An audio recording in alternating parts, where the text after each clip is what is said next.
कृष्णा मला सांग तू रुक्मिणी वहिनी बरोबर का बांधलास सांग ना. अरे मित्रा, ती माझी सखी आहे, लाडकी सखी. मी का भांडू तिच्याशी? मग ती काय उगीच द्वारका सोडून गेली व्हय? हा असं खरं खरं काय ते सांग.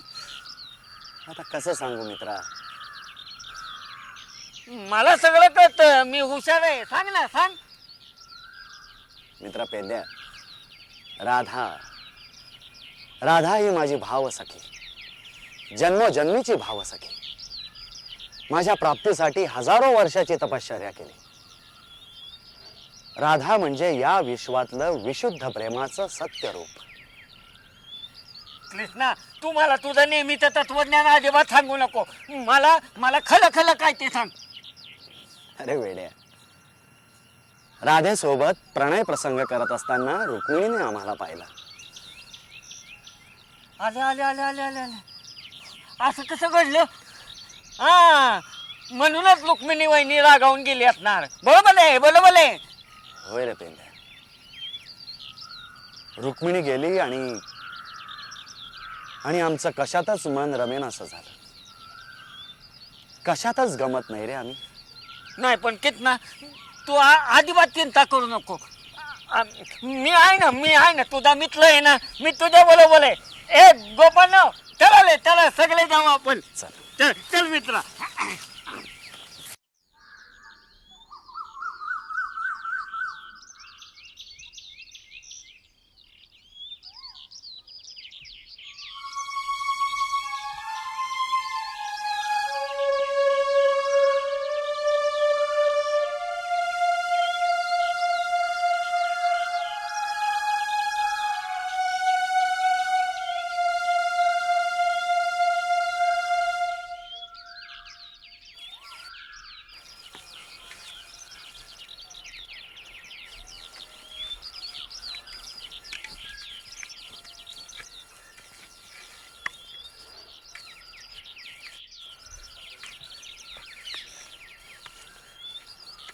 कितना हे कितना किती सुंदर हवा आहे ना. एकदम मस्त. आपण सगळे हितच विश्रांती घेतली तर होईल गोपाल. हा नाहीतर आपण सगळे मिळून गोपाल काला कली. चला चला चला. बोला कृष्ण कन्हैया की. बोला कृष्ण कन्हैया की. बोला कृष्ण कन्हैया की.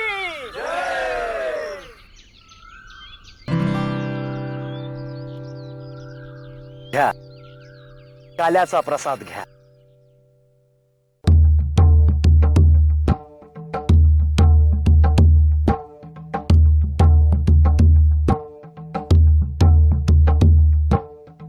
वा वा वा वा वा.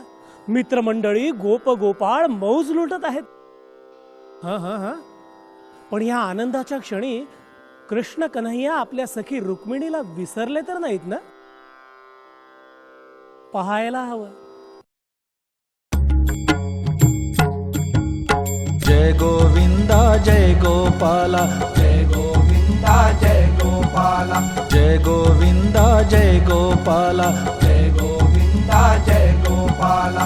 मुकुंद माधव जय गोपाला, जय गोविंदा जय गोपाला. मुकुंद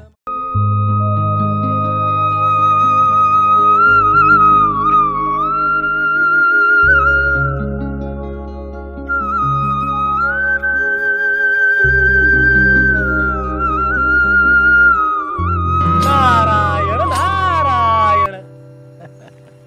मुनिवर यावं यावं मुनिवर. भगवंता, या रम्य परिसरात आपल्याला पाहून खूप आनंद झाला.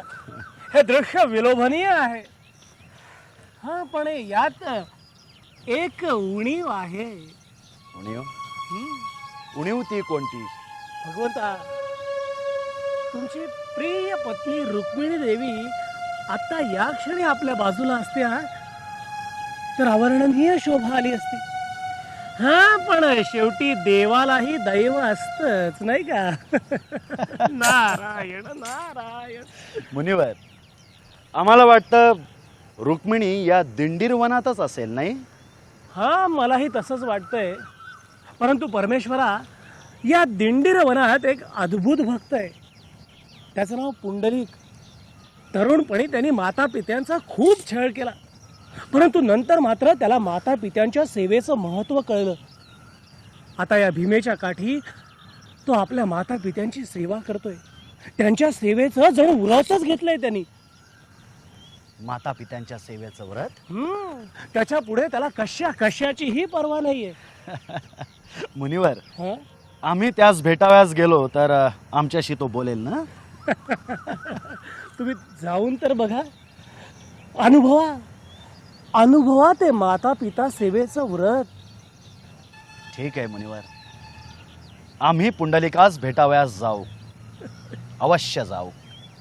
नारायण नारायण.